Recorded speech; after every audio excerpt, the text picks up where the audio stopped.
Waalaikumsalam. Gimana kabarnya? Alhamdulillah baik. Kemana aja? Dari tangki saya tunggu loh. Waduh, maaf si Dede biasa rewel. Oh, Maaf ya Pak Aceh, ketemuannya harus hari ini. Soalnya besok saya mau pulang kampung. pulang kamu kemana? Ke Panarukan. Panarukan yang ada di Jawa Timur itu. Betul sekali. Wah, jauh juga ya. Lumayan, seharian lah. Dulu mas sebelum Deandels membuka jalur Anyer Panarukan itu bisa sebulan lebih Pak Aceh. Wow. Nah iya, setelah dibuka jalur itu bisa 4-5 hari. Oh, bisa begitu ya? Sepertinya menarik ceritanya. Penasaran ceritanya? Mau. Yuk kita saksikan cerita berikut ini.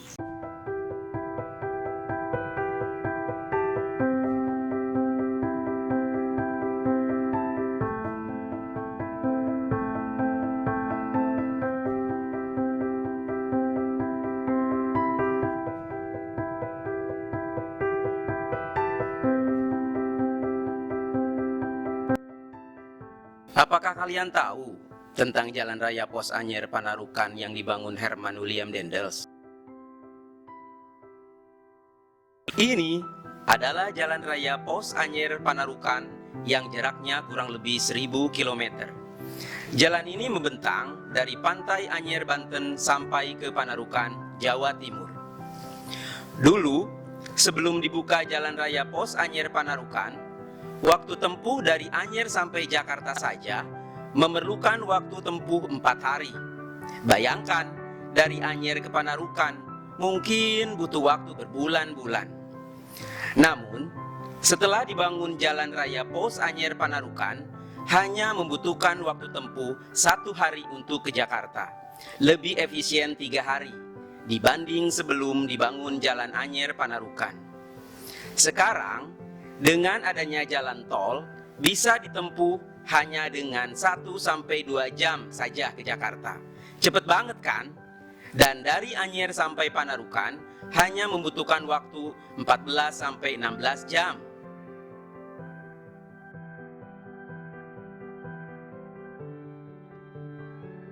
Jalan Raya Pos Anyer Panarukan adalah proyek infrastruktur yang dibangun pada masa pemerintahan kolonial Hindia Belanda di masa kepemimpinan Gubernur Jenderal Herman William Daendels. Jalan raya ini dibangun pada kurun waktu tahun 1808 hingga tahun 1811. Proyek ini merupakan bagian dari kebutuhan pemerintah kolonial Hindia Belanda saat itu yang menerapkan kebijakan perburuhan bernama kerja rodi.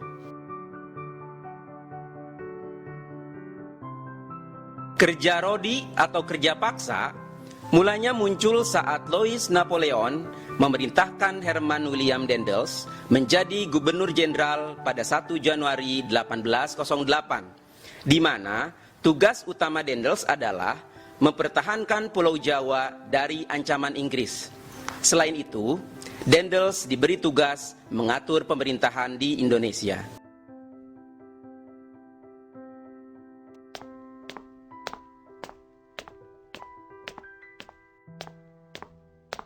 Kerja paksa adalah melakukan pekerjaan di bawah ancaman, sanksi, atau hukuman, di mana pekerja tidak memiliki kebebasan untuk menyepakati pelaksanaan pekerjaan, atau dengan kata lain, pekerjaan yang tidak dilakukan dengan sukarela.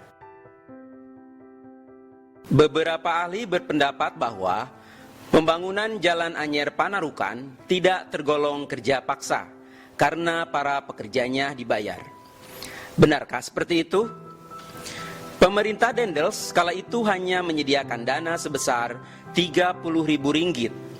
1 ringgit setara dengan 2,40 gulden, yang dalam pelaksanaannya habis digunakan untuk membangun jalan rute Batavia-Buitenzorg atau sekarang Jakarta-Bogor. Dalam pembangunan tahap pertama, jalan rute Buitenzorg-Kadanghaur yang medannya cukup berat, setiap pekerja diberikan uang sebesar 4 ringgit sebulan, ditambah dengan 4 gantang beras dan garam. Uang ini diserahkan kepada para bupati yang memimpin pekerja proyek itu. Setelah pembangunan Jalan Baudenzorp Kadanghaur, kemudian dilanjutkan ke wilayah Karangsembung yang merupakan wilayah Kesultanan Cirebon.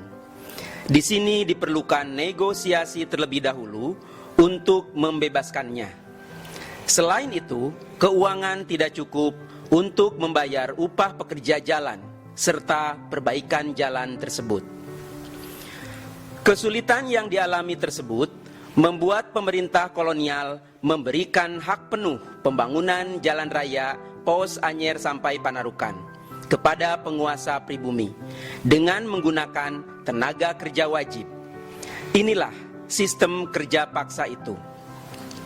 Sehingga bisa dikatakan bahwa pemerintahan Daendels memang sempat mengeluarkan anggaran untuk membayar upah pekerja jalan raya pos. Namun, sistem kerja paksa juga diterapkan oleh Daendels ketika anggaran untuk pembangunan jalan ini tak lagi mencukupi.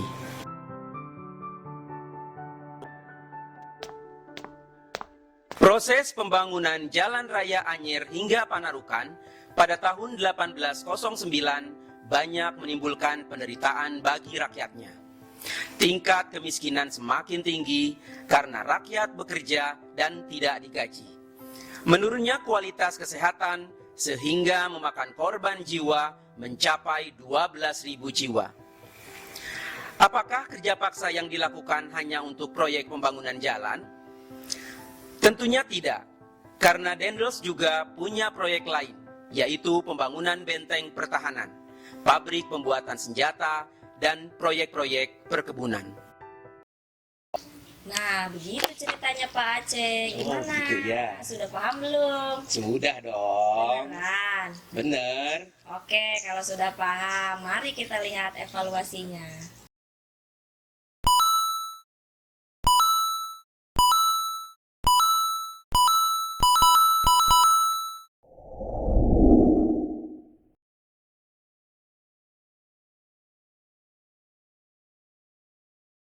Perhatikan soal berikut.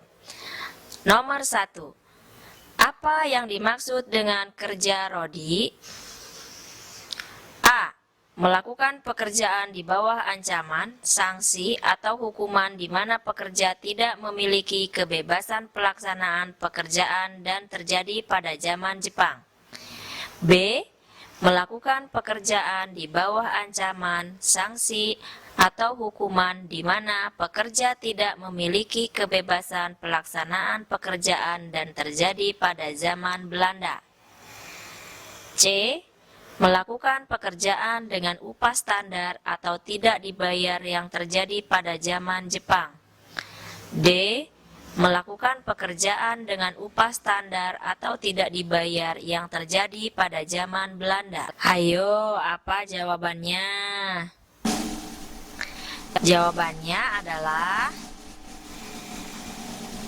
iya, betul. Jawabannya B. Kalian hebat. Yuk kita lanjut ke soal nomor 2. Nomor 2.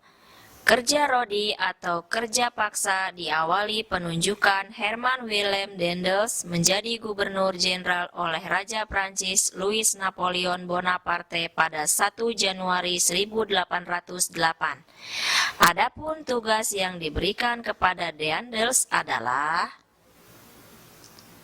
A. Menutupi kas POC yang habis dikorupsi oleh para pegawai Belanda. B. Menjajah rakyat Indonesia untuk memperoleh rempah-rempah. C. Mempertahankan Pulau Jawa dari serangan Inggris. D. Membangun infrastruktur jalan. Ayo, apa jawabannya? Jawabannya adalah tepat sekali. C jawabannya. Keren sekali kalian. Yuk kita lanjut ke soal berikutnya. Nomor 3. Berikut ini adalah pernyataan yang benar tentang kerja paksa. A. dibangun dari Anyer, Banten sampai Panarukan, Jawa Timur, tokohnya Deandels, karena kehabisan dana rakyat dipaksa bekerja tanpa upah. B. Dibangun dari Anyer, Banten sampai Panarukan, Jawa Timur, tokohnya Deandels, karena kehabisan dana rakyat dipaksa menyerahkan tanahnya untuk jalan. C.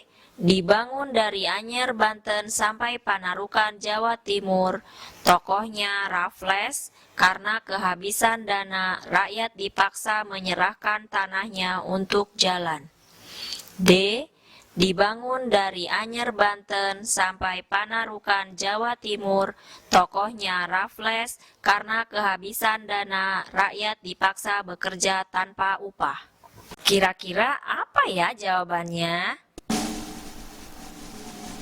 Super sekali. Jawabannya adalah A. Yuk kita lanjut ke soal terakhir. Nomor 4.